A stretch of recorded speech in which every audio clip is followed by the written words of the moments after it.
کہ جب ان کے ہاں کوئی گونگا بچہ پیدا ہوتا وہ اس بچے کو اٹھا کر کعبۃ اللہ کے سامنے لے جاتے، کعبے کی دروازے کی چابی کو اس بچے کے منہ میں رکھتے، منہ میں رکھنے کی دیر ہوتی ہے اللہ اس گونگے بچے کو بولنے کی طاقت عطا فرما دے گا۔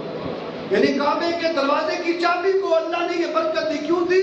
کہ اس چابی کو کعبے کے ساتھ نسبت جڑ گئی۔ آپ جیسے قرآن پاک کا غلاف لے لیں، جیسے میرے پاس یہ کپڑا عام کپڑا ہے، اس کی کوئی عزت و وقت نہیں، لیکن اگر اسی کپڑے کا غلاف بنا دیا جائے، ہم قرآن کو چومنے سے پہلے اس غلاف کو چومتے ہیں، کیوں؟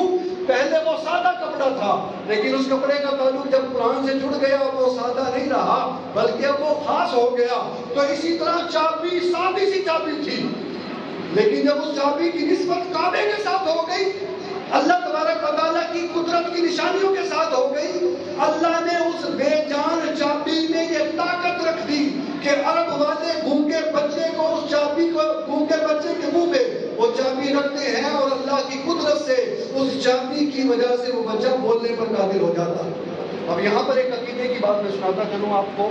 ایک چابی جو بے جان ہے، عبادت کی مکلف بھی کوئی نہیں، بے جان چابی ہے، صرف فرق کیا ہوا ہے کہ اس کو کعبے سے نسبت ہو گئی تو اللہ نے اس چابی کے اندر یہ برکت رکھ دی ہے کہ اس چابی کو گونگے بچے کے منہ میں ڈالا جائے تو وہ بچہ بولنے لگ جاتا ہے۔ اب ایک طرف بے جان چابی ہے، نسبت کعبے سے ہو گئی، برکت اللہ نے یہ رکھی ہے کہ گونگے کو بولنے کی طاقت دے رہی ہے۔ دوسری طرف بندہ مومن ہے جو اللہ تعالیٰ کی عبادت بھی کرتا ہے، اللہ کی ریاضت بھی کرتا ہے، اللہ کی بارگاہ میں تقویٰ بھی اختیار کرتا ہے، اللہ کے احکام کو مانتا بھی ہے، اللہ کے رضا والے کاموں کو کرتا بھی ہے، اللہ کی ناراضگی والے کاموں سے بچتا ہے، عبادت میں زندگی گزارتا ہے، ریاضت میں زندگی گزارتا ہے، تقوی میں زندگی گزارتا ہے، عبادت کر کر کے اللہ کا قرب پا لیتا ہے، عبادت کر کر کے اللہ کا دوست بن جاتا ہے، عبادت کر کر کے اللہ کا ولی بن جاتا ہے۔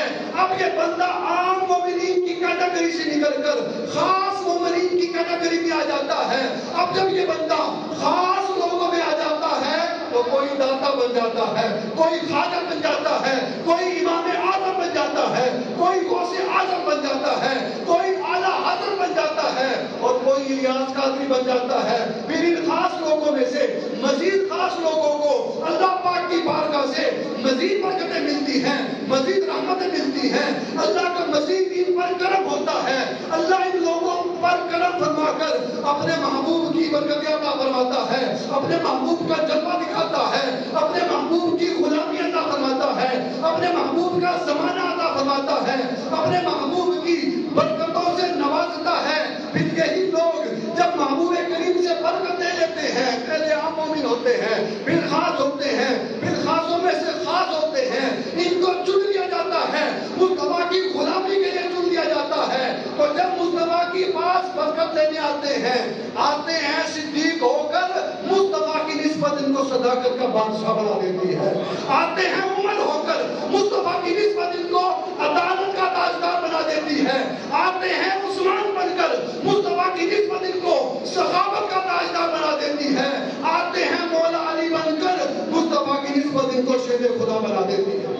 اور کیسا شیر خدا بناتی ہے؟ صرف یہ صحابہ نہیں، حضور کے تمام صحابہ حضور سے نسبت کی برکت سے اللہ کے شان عطا فرماتا ہے۔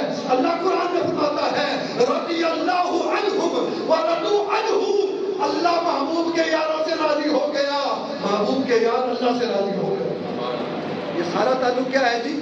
نسبت۔ کعبے کی چابی کو کعبے سے نسبت ہوئی، پہلے ایک عام سی چابی تھی، لیکن جب نسبت ہو گئی گونگے کے منہ میں رکھتے ہیں، اللہ بولنے کی طاقت عطا فرما دیتا ہے۔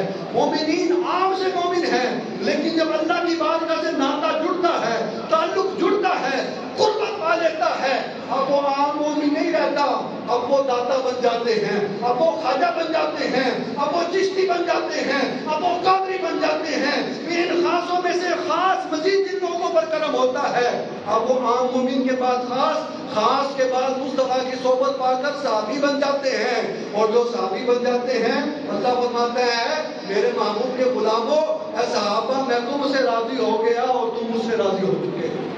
یہ سارا تعلق ہے نسبت کے ساتھ۔ تو کعبے کا ادب کریں گے تو انشاءاللہ برکتیں ملیں گی۔